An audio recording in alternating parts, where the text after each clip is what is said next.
12 किल्ले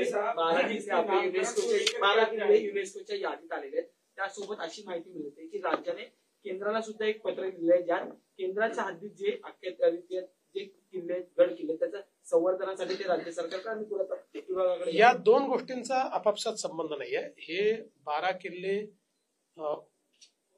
हे आपल्या युनेस्कोने हेरिटेज साइट म्हणून वर्ल्ड हेरिटेज साइट म्हणून त्या ठिकाणी निवडलेले आहेत। बाकी आम्ही ही विनंती केलेली आहे की अनेक किल्ले असे आहेत की ज्याचं संवर्धन करणं गरजेचं आहे आणि केंद्रीय पुरातत्व विभागाच्या अखत्यारीत त्या किल्ल्यांच्या संवर्धनाला वेळ लागतो। त्यांच्या प्रोसेसेस फार कंबरसम आहेत आणि त्या काही चूक आहेत असं मी म्हणत नाही, पण देशभरामध्ये त्या सगळ्या प्रोसेसेस वेगवेगळ्या ठिकाणी करताना उशीर होतो।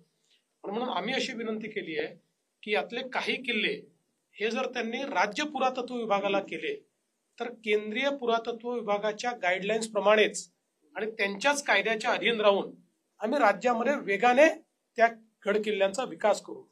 आज जसं आपण आता रायगडाचं काम चांगल्या प्रकारे करतोय, शिवनेरीचं काम त्या ठिकाणी झालंय, इतरही किल्ल्यांचं काम आपल्याला करायचं आहे। आपल्याकडे प्रतापगडचं पण चालू आहे। आपल्याकडे या किल्ल्यांकरता निधीची कमतरता नाही आहे। प्रॉब्लेम हा आहे की केंद्रीय पुरातत्व विभागाच्या ज्या सगळ्या कंडिशन्स आहेत त्यातल्या प्रत्येक अप्रुव्हलला वेळ लागतो। एक दगड लावायचा असेल तर त्यांचा नियम आहे की शिवकालीन किल्ल्याला जो दगड होता तोच दगड तिथे लागला पाहिजे, त्याच शेपमध्ये लागला पाहिजे आणि त्याचा कुठला तरी पुरावा असला पाहिजे। हे सगळं तयार करून त्यांच्याकडे न्यावं लागतं, मग त्यांची एक्सपर्ट टीम त्याला मान्यता देते, याला वेळ लागतो। हेच त्याच तसेच एक्सपर्ट आपल्याकडे राज्य पुरातत्व विभागात आहे, त्यामुळे त्याच कायद्यानुसार आम्हाला काम करायची परवानगी दिली तर आम्ही वेगाने ते करू शकू असा आमचा प्रयत्न आहे।